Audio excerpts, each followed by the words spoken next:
حضرت شاہ اسماعیل شہید رحمت اللہ علیہ،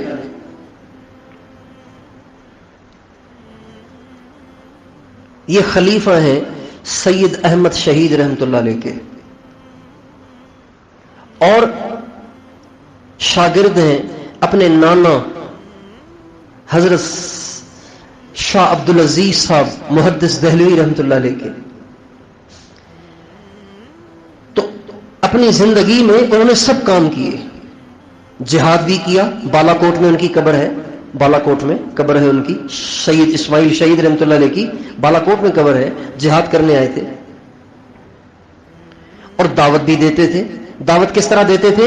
عام طور پر ان کی عادت تھی کہ لوگوں میں جاتے تھے اور جا کے وہاں دعوت دیتے تھے، کبھی بازار میں چلے گئے، کبھی دکان میں چلے گئے، کبھی کہیں چلے گئے، اور یہ بھی ان کی عادت تھی کہ جہاں زنا کے اڈے ہوتے تھے نا ان میں بھی جا کے دعوت دیتے تھے۔ جیسے ہمارے مولانا طارق جمیل صاحب جاتے ہیں نا زنا کے اڈوں میں دعوت دینے کے لیے، لوگ ان کو برا بھلا کہتے ہیں، لیکن یہ ہمارے اکابر کا طرز ہے،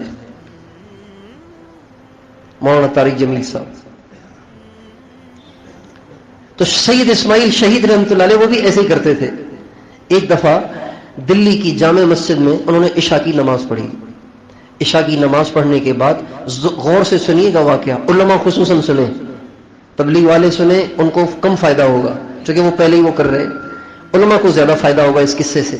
اور یہ قصہ ایک مستند کتاب ہے ارواح ثلاثہ، حضرت تھانوی رحمت اللہ علیہ کی اس پہ تشریح ہے، اور امیر خان صاحب حضرت نانوتوی رحمت اللہ علیہ کے سب سے زیادہ خاص شاگرد تھے، ان کی لکھی ہوئی کتاب ہے، حضرت نانوتوی کے خاص شاگرد۔ تو عشاء کی نماز انہوں نے دلی کی جامع مسجد میں پڑھی، اور پھر وہاں سے رات کو دیر سے اندھیرا نکلے۔ جب باہر نکلے اور کہیں پتہ نہیں کہاں جا رہے، تو ایک عالم تھے مولانا یعقوب صاحب، وہ ان کے پیچھے پیچھے ہو لیے، کہا حضرت اس وقت کہاں جا رہے ہیں آپ اندھیرے میں؟ چونکہ اس وقت ایک مکتب فکر، میں اس کا نام نہیں لیتا ہوں اس لیے کہ بیان ریکارڈ ہو رہا ہے، ایک مکتب فکر کے لوگ ایسے تھے جو حضرت شاہ اسماعیل شہید رحمت اللہ علیہ اور ان کے دوسرے جو نظریے کے لوگ تھے ان سب کے دشمن ہو گئے تھے، ان کے پیچھے تھے۔ تو جب وہ تنہا نکلے نا تو انہوں نے کہا، مولوی یعقوب صاحب نے کہا حضرت آپ اس وقت کہاں جا رہے ہیں؟ دشمنی کا دور ہے، خام خواہ کوئی آپ کو نقصان پہنچائے گا۔ کہا نہیں نہیں آپ جائیں، واپس جائیں، آپ کوئی نہیں مجھے نقصان پہنچاتا انشاءاللہ۔ یہ کہہ کے چلے گئے، لیکن مولوی یعقوب صاحب کہتے ہیں میں چھپ چھپ کے پیچھے پیچھے ہو لیا کہ یہ کہاں جاتے ہیں۔ چلتے چلتے چلتے چلتے دلی کا ایک مشہور زنا کا اڈا تھا کوٹھا، اس کے اندر ایک رنڈی رہتی تھی، اس کا نام تھا موتی۔ دلی کی سب سے زیادہ خوبصورت رنڈی وہ تھی، اس کا نام تھا موتی۔ موتی اور دلی کے جو سب سے بڑے پیسے والے لینڈ لارڈ قسم کے لوگ ہوتے تھے وہ اس کے پاس جاتے تھے۔ اس کے دروازے پہ جا کے حضرت کھڑے ہو گئے، اور دروازے پہ کھڑے ہو کے پتہ ہے کیا کہا؟ اللہ کے نام پہ کچھ دے جاؤ، جیسے فقیر بھیک مانگتا ہے نا، اللہ کے نام پہ کچھ دے جاؤ۔ کون؟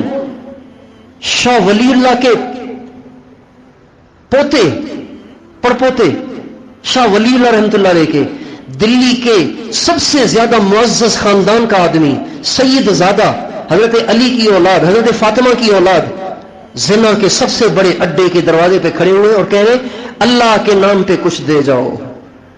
جب یوں کہا نا تو اندر سے موتی کی جو لونڈی تھی نا، نوکرانی تھی، وہ باہر آئی، اس کے پاس کچھ پیسے تھے، وہ اس نے دینا چاہے تو انہیں فوراً ہاتھ پیچھے کھینچ لیے، کہا اپنی مالکن سے کہو، مالکن سے مراد موتی، اپنی مالکن سے کہو آپ کے دروازے پہ ایک ایسا فقیر آیا ہے جو اپنی صدا سنائے بغیر بھیک نہیں لیتا۔ آپ کے دروازے پہ آج ایک ایسا فقیر آیا ہے جو اپنی صدا سنائے بغیر بھیک نہیں لیتا، آپ کو میری صدا سننی پڑے گی، اس کے بعد پھر بھیک وصول کروں گا آپ سے۔ وہ لونڈی اندر گئی اور جا کے موتی سے کہا، پتہ نہیں عجیب سا فقیر ہے، کہہ رہا ہے میں اپنی صدا سنانا چاہتا ہوں تمہاری مالکن کو، اس کے بعد بھیک لوں گا۔ تو اس زمانے کی جو زانیہ عورتیں تھیں نا وہ بھی عجیب تھیں، تو کہنے لگی کہ بھائی بھیک تو دینی چاہیے، در پہ آیا ہے، اللہ کا نام لیا ہے تو بھیک تو دینی چاہیے. اب اگر وہ نہیں لے رہا تو یہ تو اچھی بات نہیں ہے، چلو اس کو اندر بلا لو تاکہ سنے وہ ہم سے کیا کہنا چاہتا ہے.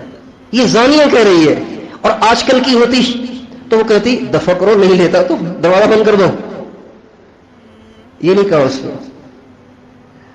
چنانچہ شاہ اسماعیل شہید رحمت اللہ علیہ کو وہ لونڈی اندر لے گئی.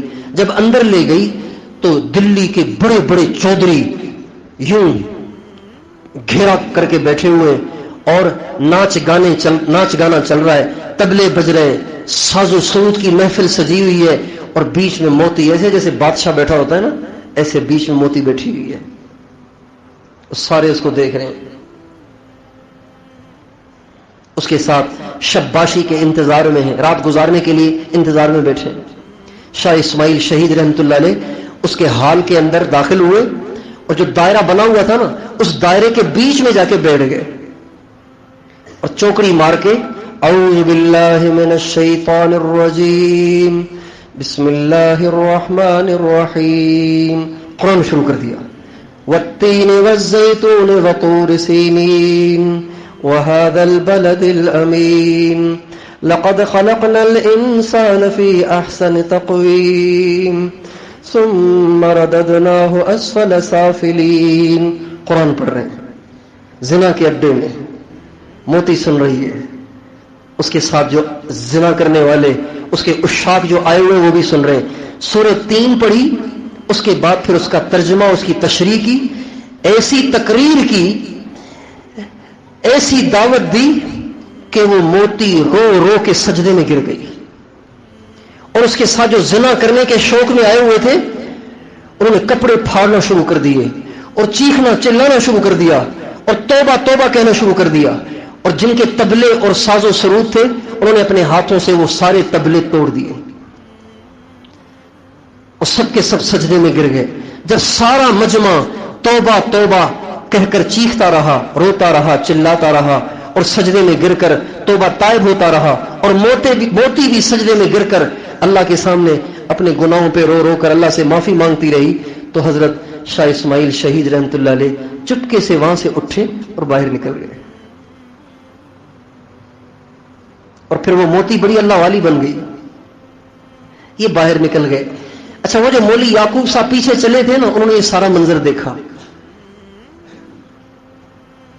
تو انہوں نے جب دیکھا نا یہ سارا منظر، تو جب یہ نکلے تو وہ دوبارہ پیچھے ہو لیے. کہا حضرت یہ آپ نے کیا کام شروع کر دیا ہے؟ زنا کے اڈے میں جا کے قرآن سنا رہے ہیں آپ کو پتہ نہیں آپ کس خاندان سے تعلق رکھتے ہیں. آپ شاہ ولی اللہ کی نسل سے ہیں، پورے دلی میں آپ کی عزت ہے، آپ یہ کن چکروں میں پڑ گئے؟ آپ کو پتہ نہیں یہ سب کے سب وہ لوگ ہیں جو آپ کے آباء و اجداد کے در پہ سلام کرتے تھے. آپ ان کے پاس چل چل کے جا رہے ہیں اور جا کے قرآن سنا رہے ہیں، کیا ضرورت ہے اس کی؟ شاہ اسماعیل شہید رحمت اللہ علیہ نے اس مولوی صاحب کا ہاتھ پکڑ لیا اور فرمایا مولوی صاحب یہ آپ کیا کہہ رہے ہیں مجھے؟ یہ آپ کیا کہہ رہے ہیں مجھے؟ کیا سمجھانا چاہ رہے ہیں آپ مجھے؟ کیا کہنا چاہ رہے ہیں آپ مجھے؟ پھر فرمانے لگے مولوی صاحب اگر دلی کے اوباش لڑکے، بدماش لڑکے، لوفر، فاسق فاجر لڑکے، اگر دلی کے اوباش لڑکے مجھے پکڑ لیں اور میرا منہ کالا کر دیں اور مجھے گدھے پہ بٹھائیں اور گدھے پہ بٹھا کر مجھے دلی کا ایک مشہور چوک تھا چاندنی چوک، مجھے کالا منہ کر کے گدھے پہ بٹھائیں اور دلی کے چاندنی چوک پہ لا کے کھڑا کر دیں اور مجھ پہ تالیاں پیٹیں اور میرا مذاق اڑائیں اور مجھے گالیاں دیں اور میری زبان پہ ہو قال اللہ قضا وقال رسول اللہ قضا، تو میں کہوں گا میری عزت تو آج ہی ہوئی ہے. یہ عزت ہے. میرا چہرہ کالا کر دیا گیا ہے اور گدھے پہ بٹھا دیا گیا ہے اور چاندنی چوک پہ کھڑے ہو کر مجھ پہ تالیاں بجائی جا رہی ہیں، میرا مذاق اڑایا جا رہا ہے اور مجھے گالیاں دی جا رہی ہیں، مگر میری زبان پر ہے قال اللہ قضا، اللہ نے یوں کہا، قال رسول اللہ قضا، اللہ کے رسول نے یوں کہا. میں کہوں گا کہ میری عزت تو ہوئی آج ہے. عزت یہ ہے، وہ عزت نہیں ہے جو آپ مجھے بتا رہے ہیں. یہ عزت ہے. کیا مطلب؟ اللہ کی طرف بلانا یہ سب سے بڑی عزت ہے. چاہے اس کے عوض میں منہ کالا کر دیا جائے اور گدھے پہ بٹھا دیا جائے اور تالیاں پیٹی جائیں اور گالیاں دی جائیں، مذاق اڑایا جائے، کوئی بات نہیں۔ اللہ کا نام اگر زبان پر جاری ہے تو یہ سب سے بڑی عزت ہے۔